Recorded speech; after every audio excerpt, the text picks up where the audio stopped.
Bismillahirrahmanirrahim. Myself Umaira, and today the topic of my presentation is bones and joints tumor. सबसे पहले हम इसकी outline देख लेते हैं कि आज हम इस प्रेजेंटेशन में क्या क्या डिस्कस करेंगे। तो हमारे पास सबसे पहले आ जाता है classifications of tumours, side of tumours, pathology, presentations and radiological findings and last is treatment. तो हम इन सब को स्टेप बाय स्टेप देखेंगे कि हर एक ट्यूमर की क्या क्या क्लासिफिकेशंस हैं और उसको हम लोग उसकी साइट कौन सी है और उसको डायग्नोस किस तरह से करते हैं और ट्रीट किस तरह से करते हैं। तो क्लासिफिकेशन में हम पहले देखते हैं कि classification on the basis of site, कि साइट की बेस पर हम किस तरह से किसी भी ट्यूमर को क्लासीफाई कर सकते हैं। तो फर्स्ट हमारे पास आ जाता है एपिफेसियल लेसन, कि जो बोन के एपिफेसिस पे ट्यूमर्स होते हैं उनमें कौन कौन से ट्यूमर्स हैं। तो सबसे पहला है जॉइंट सेल ट्यूमर, कॉन्ड्रोब्लास्टोमा, ठीक, ये दोनों हैं एपिफेसियल लेसन्स पे। सेकंड है मेटाफेसियल लेसन, तो उस पे हमारे पास आ जाते हैं ऑस्टियोकॉन्ड्रोमा, ऑस्टियोसार्कोमा, ये दो। और थर्ड इज़ डाइफेसियल लेसन, तो उस पे हमारे पास इवन सार्कोमा और एडामेंटिनोमा, ये दोनों आ जाते हैं। फिर हम देखते हैं कि इसकी classification according to cell type, कि सेल टाइप की बेसिस पर हम किस तरह से किसी भी ट्यूमर को क्लासीफाई करेंगे। तो बोन फॉर्मिंग ट्यूमर्स के जो बोन्स में हमारे पास ट्यूमर्स फॉर्म हो जाते हैं, बोन के अंदर जो बन जाते हैं, उसमें दो टाइप हैं इसकी, एक बिनाइन है और एक मैलिग्नेंट है। बिनाइन में हमारे पास आ जाता है ऑस्टियोइड ऑस्टोमा एंड ऑस्टियोब्लास्टोमा। मैलिग्नेंट में हमारे पास ऑस्टियोसार्कोमा आ जाता है। तो बिनाइन वो ट्यूमर्स होते हैं जो कि बार बार रीअकरिंग नहीं होते, जबकि मैलिग्नेंट रीअकरिंग ट्यूमर्स को कहते हैं। फिर कार्टिलेज फॉर्मिंग ट्यूमर्स हैं, तो उसमें बिनाइन भी है और मैलिग्नेंट भी है। बिनाइन में कौन से हैं? ऑस्टियोकॉन्ड्रोमा, एनकॉन्ड्रोमा, कॉन्ड्रोब्लास्टोमा और कॉन्ड्रोमाइक्सॉइड फिब्रोमा, ये 4 हमारे पास बिनाइन में आते हैं। और मैलिग्नेंट में हमारे पास आ जाता है कॉन्ड्रोसार्कोमा। और थर्ड फिर आ जाता है मैरो ट्यूमर्स, के जो बोन के अंदर बोन मैरो होता है उसके कौन कौन से ट्यूमर्स है। तो वो है Ewing sarcoma, plasma cell tumours, multiple myeloma and lymphoma. तो अब हम एक एक करके सबको डिस्कस करते हैं। सबसे पहला है ऑस्टियोइड ऑस्टोमा। तो इसकी हम साइट देखते हैं कि ये arise from long bone femur neck, ये फीमर नेक से हमारे पास अराइज होता है। फिर femur tibia and humerus are common sites. इसके अलावा क्या है कि फीमर पे, टिबिया पे और ह्यूमरस पे जो भी लॉन्ग बोन्स हैं बॉडी में, उन पर ये ट्यूमर फॉर्म होता है। और ये जैसे कि नज़र आ रहा है इसमें भी कि ये इसके बिल्कुल फीमर के नेक पे ये ट्यूमर बना हुआ है, जो कि रेड एरो से हमारे पास शो भी हो रहा है। Affect the young age group, तो ये यंग एज ग्रुप में अफेक्ट होता है और मोस्टली जो है 5 to 30 ईयर्स की एज में हमारे पास ये ट्यूमर कॉमन है। इसका अब हम देख लेते हैं पैथोलॉजी को। They are benign bone forming tumours, तो ये क्या है? बिनाइन है, ये मैलिग्नेंट नहीं है, बिनाइन की टाइप में आ जाता है ये। और प्रेजेंटेशन में आ जाता है कि पेन जो कि बहुत ज़्यादा हो जाता है रात के टाइम में, और वो किस वजह से कि रात में हमारे पास PGE2 प्रोस्टाग्लैंडिन E2 जो है वो बहुत ज़्यादा रिलीज़ होता है, उसकी वजह से ये पेन हमारे पास रात के टाइम में बहुत शदीद किस्म का हो जाता है। फिर आ जाता है इसकी रेडियोलॉजिकल फाइंडिंग्स, कि हम लोग किसको किसी भी एक्सरे पर, MR पर या किसी भी चीज़ पर किस तरह से हमें ये नज़र आएगा। तो ये है small lesions less than 2 centimetre seen as radiolucent nidus. तो ये हमारे पास एक छोटे लेसन्स होते हैं जो कि 2 सेंटीमीटर तक होता है और ये रेडियोल्यूसेंट होता है। जैसे इस जो पिक्चर है इसमें नज़र भी आ रहा है, ये नाइडस जो कि है रेडियोल्यूसेंट है। रेडियोल्यूसेंट वो इसको कहते हैं कि कोई भी स्ट्रक्चर जिसकी डेंसिटी कम हो, ठीक है, उसको हम रेडियोल्यूशन कहते हैं। और रेडियोल्यूशन हमेशा हमारे पास डार्क शो होता है और रेडियो ओपेक जो होता है वो ब्राइट शो होता है। और ये कौन सा निड्यूल है? रेडियोल्यूसेंट है। ये पिक्चर हमारे पास कोरोनल एमआरआई विद गुडलिनियम की हमारे पास पिक्चर दी हुई है। Compost of woven bond surrounded by reactive bond formation. तो ये दरमियान में इसकी वोवन बॉन्ड है और surrounded by reactive bond formation, मतलब कि इसने जो दरमियान में हमारे पास जिस बॉन्ड में ट्यूमर बना हुआ है इसको रिएक्टिव बॉन्ड ने भी सराउंड किया हुआ है। वो रिएक्टिव बॉन्ड उसको कहते हैं कि जो ट्यूमर की इर्द गिर्द जो बॉन्ड होती है वो भी उसके उसमें आ जाती है, अफेक्ट में आ जाती है, तो वो हमारे पास रिएक्टिव बॉन्ड होती है। CT scan can be diagnostic. तो हमें इसको डायग्नोस करने के लिए सीटी स्कैन करवाते हैं।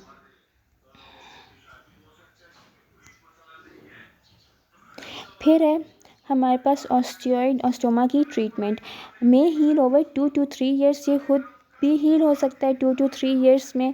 और दूसरा है कि इसको हम रेडियो फ्रिक्वेंसी एब्लेशन और रिजेक्शन से भी ट्रीट करते हैं। ये कौन सा प्रोसीजर होता है? ये हमारे पास आईआर का इंटरवेंशनल रेडियोलॉजी का एक प्रोसीजर है जिसमें हम ये रेडिएशंस देते हैं बोन को। जिस भी बोन में ट्यूमर होता है उसको हम लोग रेडिएशंस देते हैं और रेडिएशन से क्या होता है कि हीट मिलती है बोन को, ट्यूमर को, और उसकी डेथ स्टार्ट हो जाती है। तो इस तरह से हम लोग इसका ट्रीटमेंट कर सकते हैं। नेक्स्ट ट्यूमर है ऑस्टियोब्लास्टोमा। तो ये क्या है? Same as osteoid osteoma. Osteoid osteoma और ऑस्टियोब्लास्टोमा बिल्कुल सेम है, बस एक ही इनमें डिफरेंस है कि ऑस्टियोइड ऑस्टोमा हम एंसिड्स लेके उसका हमें दर्द का कुछ थोड़ा आराम हो सकता है, लेकिन ऑस्टियोब्लास्टोमा का एंसिड से भी हमारे पास कोई भी इफ़ेक्ट उसका नहीं होता। These lesions are larger in size. ये लेसन लार्जर इन साइज़ होते हैं और ये कॉमनली वर्टिब्रा में पाए जाते हैं। अब हम देखते हैं इसका ट्रीटमेंट।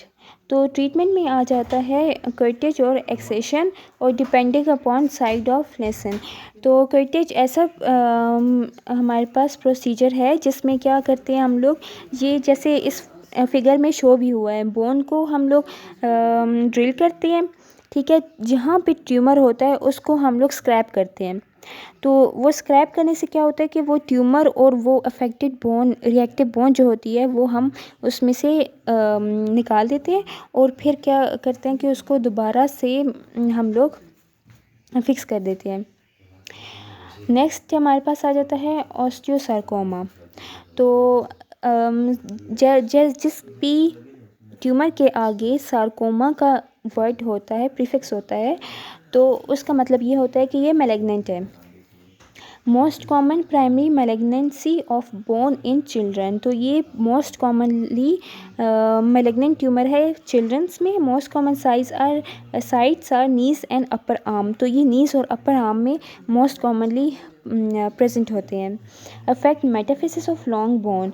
तो ये जो ट्यूमर है ये मेटाफिसिस पे होता है लॉन्ग बोन के, और ये मिक्स स्क्लेरोटिक और लाइटिक लेसन शो हमारे पास इसके शो हो रहे होते हैं। स्क्लेरोटिक और लाइटिक लेसन्स में क्या डिफरेंस होता है? स्क्लेरोटिक लेसन हम जिस भी ट्यूमर की हमारे पास डेंसिटी ज़्यादा होती है, मतलब वो हमें किसी भी उस पर एक्सरे एमआर पे रेडियो ओपेक शो होता है, तो उसको हम कहते हैं स्क्लेरोटिक। और लाइटिक किसे कहते हैं कि वो हमारे पास एक्सरे वगैरह पे रेडियोल्यूसन शो हो, उसकी डेंसिटी कम हो, ठीक है। तो ये ट्यूमर इसमें क्या होता है कि स्क्लेरोटिक भी हमारे पास शो हो रहा होता है और लाइटिक भी मिक्स शो हो रहे होते हैं। There is periosteal reaction demonstrates sundry type speculations। तो periosteal reaction ये वो रिएक्शन होता है जिसमें बोन कोई भी बोन है वो स्पीडली बोन सेल्स ग्रो करते हैं, ठीक है, और मल्टीप्लाई करते हैं, तो पेरियोस्टियल रिएक्शन इसे कहते हैं। तो इस ट्यूमर में क्या होता है कि जब ये पेरियोस्टियल रिएक्शन होता है ना, तो ये फिर बहुत स्पीडली ग्रो कर रहा होता है, और उस वजह से ये सन रे टाइप स्पेकुलेशंस दे रहा होता है। सन रे टाइप स्पेकुलेशंस मतलब कि जैसे सन रेज होती हैं ना, वो शुआएं निकली हुई होती हैं सूरज से, ठीक है, तो इस तरह की हमारे पास ये बोन ट्यूमर शो हो रहा होता है उस पे रेडियोग्राफ पे। फिर आ जाता है हमारे पास ऑस्टियोसार्कोमा की प्रेजेंटेशंस के क्या क्या हम पेशेंट जब आएगा तो वो किन किन प्रेजेंटेशंस के साथ आएगा, तो हमें पता चलेगा कि इसे ऑस्टियोसार्कोमा है। इसमें pain, swelling, pyrexia, increased WBCs, pyrexia कहते हैं फीवर वगैरह को। तो अब ये एक पिक्चर भी है जिसमें कुछ सिम्टम्स और भी बताए हुए हैं, जिसमें आ जाता है pain and swelling in the affected area. जो भी जहाँ पे भी ट्यूमर होगा उधर स्वेलिंग भी होगी और बहुत सीवियर पेन भी होगा। फिर बैक पे पेन होगा और जो कि इंटेंस हो जाएगा एट नाइट, किसकी वजह से, प्रोस्टाग्लैंडिन की रिलीज़ की वजह से। फिर सस्पेक्टेबिलिटी टू फ्रैक्शन, क्योंकि बोन डेंसिटी हमारे पास बहुत कम हो जाती है तो वो फ्रैक्चर इजीली हो सकता है। लॉस ऑफ एपिटाइट है और आखिर में वेट लॉस है। अब हम डायग्नोसिस देखते हैं कि इसकी हम डायग्नोसिस किस तरह से कर सकते हैं। CT scan, MRI, bone scan और बायोप्सी, ये सारे हमारे पास डायग्नोस्टिक प्रोसीजर्स हैं। नेक्स्ट आ जाता है ट्रीटमेंट, इसका क्या है, सर्जरी है, कीमोथेरेपी और रेडियोथेरेपी। तो सर्जरी से हम उसको रिजेक्ट कर सकते हैं, कीमोथेरेपी से हम ड्रग्स दे के, ठीक है, ऐसे ड्रग्स देते हैं जो कि ब्लॉक कर देते हैं कैंसर सेल ग्रोथ को, और फिर हमारे पास जो कैंसर बन रहा होता है वो बनना कम हो जाता है या फिर स्टॉप हो जाता है। और लास्ट है रेडियोथेरेपी, तो रेडिएशंस वगैरह दे के हम लोग इसकी कर सकते हैं ट्रीटमेंट। ऑस्टियोकॉन्ड्रोमा हमारे पास नेक्स्ट ट्यूमर है। तो ऑस्टियोकॉन्ड्रोमा क्या है कि ये बिनाइन ट्यूमर है। जहाँ पे भी ओमा कॉन्ड्रोमा इस तरह से आएगा तो वो बिनाइन नहीं होगा, सिर्फ सार्कोमा वाले मैलिग्नेंट होते हैं, बाकी बिनाइन है। Most common benign cartilage forming tumour, तो ये कौन सी टाइप में आ जाता है, कार्टिलेज फॉर्मिंग ट्यूमर्स है ये। Arise from the surface of long bone pelvis ribs, long bone pelvis and ribs, ठीक। तो ये लॉन्ग बोन से पेल्विस और रिब्स मोस्ट कॉमनली अराइज हो रहा होता है। ऑस्टियोकॉन्ड्रोमा की हम पैथोलॉजी अब देख लेते हैं। Bony outgrowth from bone surface, it can be single और मल्टीपल, स्लो ग्रोइंग ट्यूमर्स। तो ये क्या है कि ये बोनी आउटग्रोथ है, ये जैसे कि हमें पता है कार्टिलेज ट्यूमर है ना, तो कार्टिलेज बोन के आउटर सरफेस पे होता है। ये जैसे कि इसमें पिक्चर में भी शो हो रहा है, अंदर तो कम्पैक्ट बोन है लेकिन बाहर क्या है, कार्टिलेज है। तो ये जब कार्टिलेज में ट्यूमर फॉर्म होगा ना, तो इसकी एक बोनी सरफेस पे आउट ग्रोथ शो हो जाएगी, एक बर्ड टाइप स्ट्रक्चर हमारे पास आ जाएगा। तो ये सिंगल भी हो सकता है और मल्टीपल भी हो सकते हैं। और ये क्या है, स्लो ग्रोइंग ट्यूमर्स है। और growth size with skeletal maturity, जैसे जैसे स्केलेटल मेच्योरिटी होती जाती है तो इसका साइज़ भी बड़ा होता जाता है, और ये रियरली हमारे पास कभी कभार मैलिग्नेंट चेंजेस भी इसमें आ जाती हैं। नेक्स्ट आ जाता है हमारे पास कि इसकी प्रेजेंटेशंस क्या हैं। तो मोस्टली एंड इंसिडेंट फाइंडिंग, तो जैसे ही हो जाता है ना तो हमें उसी टाइम पता चल जाता है, क्योंकि ये स्किन पे आउट ग्रोथ सी बन जाती है तो हमें नज़र आ रहा होता है कि कोई ना कोई इधर ट्यूमर होगा। और पेन में सजेस्ट मैलिग्नेंट ट्रांसफॉर्मेशन, तो जब मैलिग्नेंट ट्रांसफॉर्मेशन होगी तो बहुत सीवियर पेन भी स्टार्ट हो जाएगा साथ में। नेक्स्ट है रेडियोलॉजिकल फाइंडिंग्स, तो lessons ranges from 2 to 15 centimetre in size. इसके जो लेसन होता है वो 2 to 15 सेंटीमीटर तक भी जा सकता है इस साइज़ में भी। ग्रो अवे फ्रॉम जॉइंट्स, तो ये जॉइंट से अवे ग्रो करता है। ऑन एक्सरे ये किस तरह से शो होता है, मशरूम शेप इसका स्ट्रक्चर होता है, जैसे इस रेडियोग्राफ में शो भी हो रहा है, ये बोन मशरूम शेप इसका स्ट्रक्चर है और बहुत बड़ा हमारे पास ये आउट ग्रोथ इसकी शो हो रही है। कैल्सिफाइड स्टॉक्स और रेडियोल्यूसन कैप, तो इसकी जो स्टॉक होती है वो या कैल्सिफाइड होती है या रेडियोल्यूसन कैप होती है।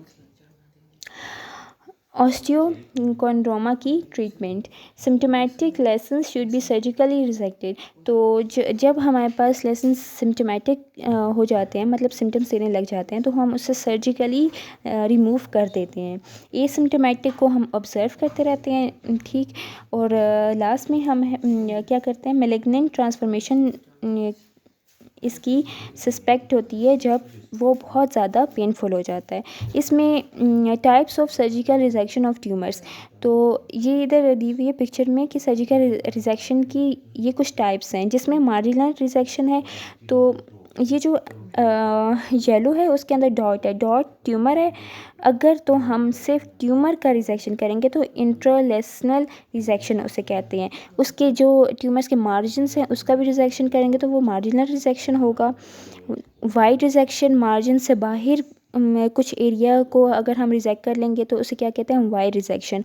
और रेडिकल रिजेक्शन, उस पूरे एरिया को हम रिजेक्ट कर लेते हैं, उसको कहते हैं radical resection. Chondroblastoma, chondroblastoma it occurs in second and third decade of life, मतलब 20 to 30 ईयर्स की एज में ये अकर हो रहा होता है। इसको हम कॉटमैन्स ट्यूमर भी कहते हैं और ये यंग एडल्ट्स में अकर होता है। ये पिक्चर्स में देखें, इसके कॉन्ड्रोब्लास्टोमा बिल्कुल ये फीमर और टिबिया के सेंटर में ये ट्यूमर है और ये रेडियोग्राफ्स पे भी इसको शो ये हो रहा है और ये हमें नज़र आ रहा है कि ये रेडियोल्यूसेंट है, मतलब लाइटिक ये हमें शो हो रहा है। नेक्स्ट हमारे पास आ जाती है इसकी क्या क्या साइट्स हैं। तो एपिफाइसिस ऑफ लॉन्ग बोन, ये बिल्कुल इसकी लॉन्ग बोन की एपिफाइसिस पे लोकेट है। Involvement of metaphysis when physis is closing, तो एपिफाइसिस के साथ साथ मेटाफाइसिस भी इन्वॉल्व हो जाता है, जबकि फाइसिस जो हमारे पास है वो क्लोज होते हैं, तो स्प्रेड होके उधर भी चला जाता है।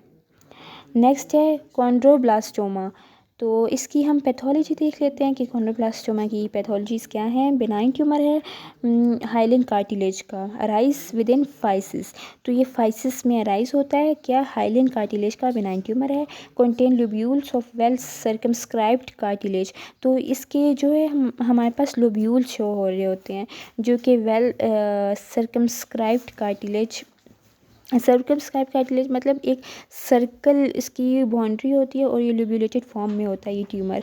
और ये अपीयरेंस इसकी कैसी होती है, चिकन वायर कैल्सिफाइड लेसन, तो जिस तरह से चिकन के उसकी वायर होती है ना, जिससे हम लोग चिकन्स को बंद करके रखते हैं, तो उस वायर की तरह की इसकी अपीयरेंस होती है।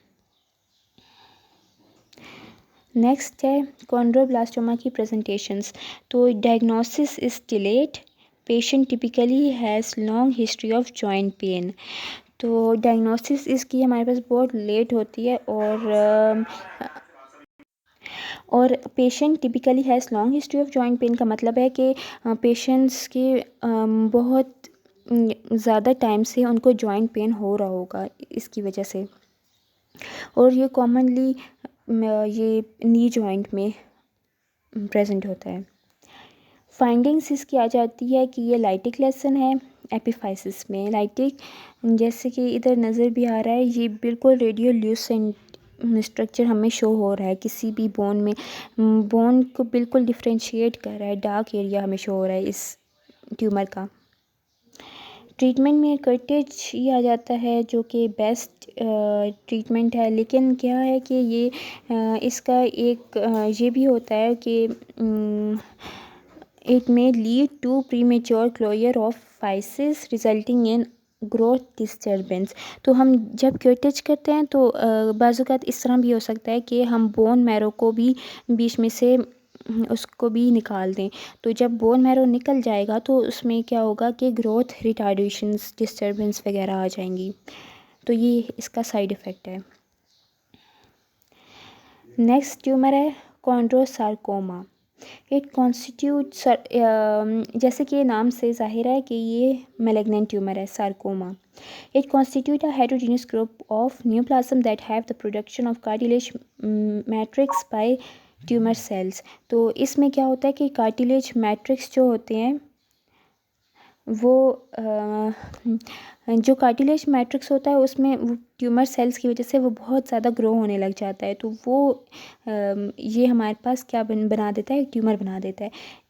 It is third most common primary malignancy of bone after myeloma and osteosarcoma. तो ये third most common primary malignancy है, किसके बाद, माइलोमा और ऑस्टियोसार्कोमा के बाद।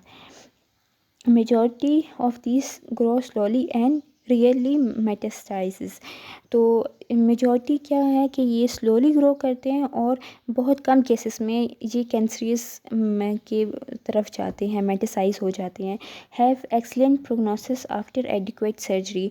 तो एक्सलेंट प्रोग्नोसिस क्यों होती है, क्योंकि हमें पता है कार्टिलेज में हमारे पास बहुत कम ब्लड सप्लाई वगैरह होती है, तो अगर हम इसको सर्जरी करके रिजेक्ट कर लेते हैं तो ये दोबारा इसको की ग्रोथ के चांसेस बहुत कम होते हैं। आगे इसके सिम्टम्स हैं, फ्रीक्वेंट साइंस ऑफ कॉन्ड्रोसार्कोमा, फ्रैक्चर आ जाता है, reduce and painful range of movement. तो ये हमारे पास मूवमेंट या तो रिड्यूस हो जाती है और बहुत पेनफुल होती है। फिर आ जाता है पेन, जंपिंग में पेन आएगा हमारे पास, और जॉइंट स्वेलिंग आ जाएगी और स्टिफनेस, हम जॉइंट्स को की मूवमेंट उस तरह से फ्रीली नहीं कर सकेंगे। फिर इसका हम ट्रीटमेंट देखते हैं। Because of their extra cellular matrix, low percentage of dividing cells and poor vascularity, they are relatively chemo और रेडियो थेरेपी रेजिस्टेंट। तो जैसे कि मैंने बताया है कि ये कार्टिलेज फॉर्मिंग है, तो ये क्या है कि कार्टिलेज में ब्लड सप्लाई इतनी ज़्यादा नहीं होती, वो इतने ज़्यादा वेस्कुलर नहीं होते, पुअर वेस्कुलरिटी होती है और उनमें डिवाइडिंग सेल परसेंटेज भी लो होती है। तो इसकी वजह से क्या होगा कि कीमो या रेडियोथेरेपी रेजिस्टेंट होंगे ये, क्योंकि जो लिविंग चीज़ होती है उसको जब रेडिएशंस मिलती हैं तो वो ईज़िली डेड हो सकती है, लेकिन जो ऑलरेडी ए वस्कुलर है तो उसको रेडिएशन से भी इतना ज़्यादा अफेक्ट नहीं होगा। Wide surgical excision remain the best treatment for intermediate to high grade tumours. तो इसका जो वाइड सर्जिकल, अगर हम सर्जरी से ये रिमूव कर देते हैं तो ये हमारे पास बेस्ट ट्रीटमेंट आ जाता है इसका। ऑस्टियोक्लास्टोमा नेक्स्ट है, तो इसे हम जाइंट सेल ट्यूमर भी कहते हैं। ये अफेक्ट करता है epiphysis of long bone, epiphysis को अफेक्ट करता है और ये बहुत ज़्यादा हमारे पास प्रोमिनेंट हो जाता है। बिनाइन ट्यूमर है, लेकिन क्या है कि इसकी पोटेंसी है रियकरेंस की, ये दोबारा हो सकता है। Typically affect young adults between 20 to 45 years age तक ये अफेक्ट करता है। और इसकी कॉमन साइट्स कौन कौन सी है, नी है, डिस्टल रेडियस और प्रॉक्सिमल ह्यूमरस, ये तीन इसकी कॉमन साइट्स हैं। ये कैरेक्टराइज होता है लार्ज साइज से और मल्टी न्यूक्लाई इसके न्यूक्लियस बहुत ज़्यादा होते हैं, मोर देन इवन 150। नेक्स्ट है radiological findings, x ray of affected area show osteolytic lesion near epiphysis. तो रेडियोलॉजिकल फाइंडिंग इसकी किस तरह से होती है कि हमारे पास ऑस्टियोलाइटिक लेसन्स शो होते हैं एपिफाइसिस के करीब। Has clear margins between tumours and normal bone. तो इसके जो है नॉर्मल बोन और ट्यूमर्स के दरमियान में क्लियर मार्जिन्स होते हैं, क्योंकि नॉर्मल बोन हमें पता है कि रेडियो ओपेक होती है और ये क्या है, रेडियोल्यूसेंट है, तो इसके दरमियान क्लियर मार्जिन्स हमें शो होते हैं। ये हमारे पास सॉप बबल अपीयरेंस शो कर रहा होता है।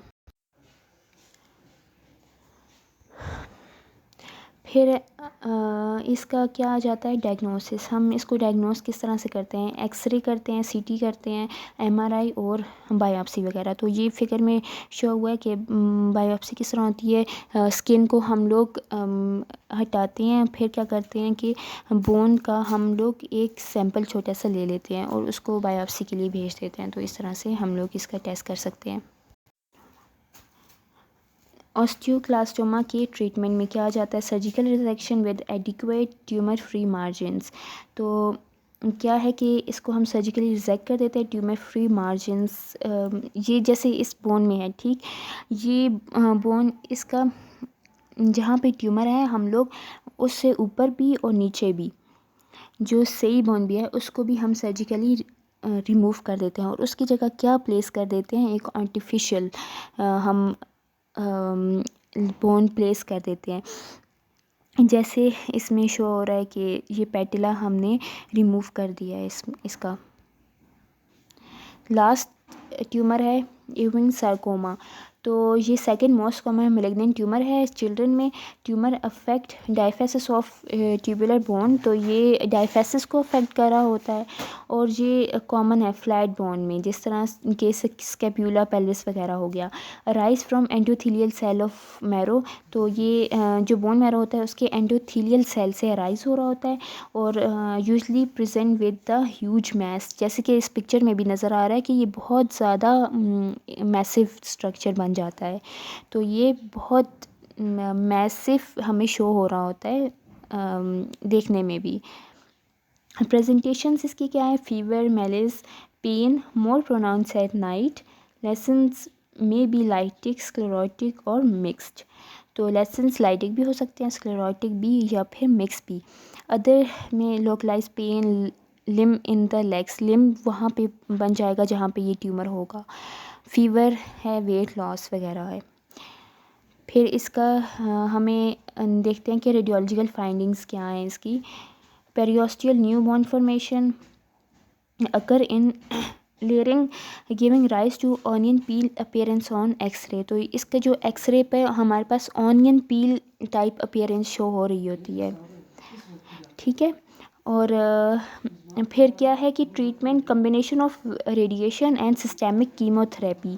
तो रेडिएशन और सिस्टेमिक कीमोथेरेपी हम लोग दे रहे होते हैं। रेडिएशंस के साथ साथ हम ड्रग्स भी देते हैं ताकि उसकी जो है ब्लड सप्लाई भी ख़त्म हो और रेडिएशन से वो बिल्कुल हीट दे के उसको जला के हम ख़त्म कर दें। और दूसरा ट्रीटमेंट क्या है कि सर्जरी। Thank you.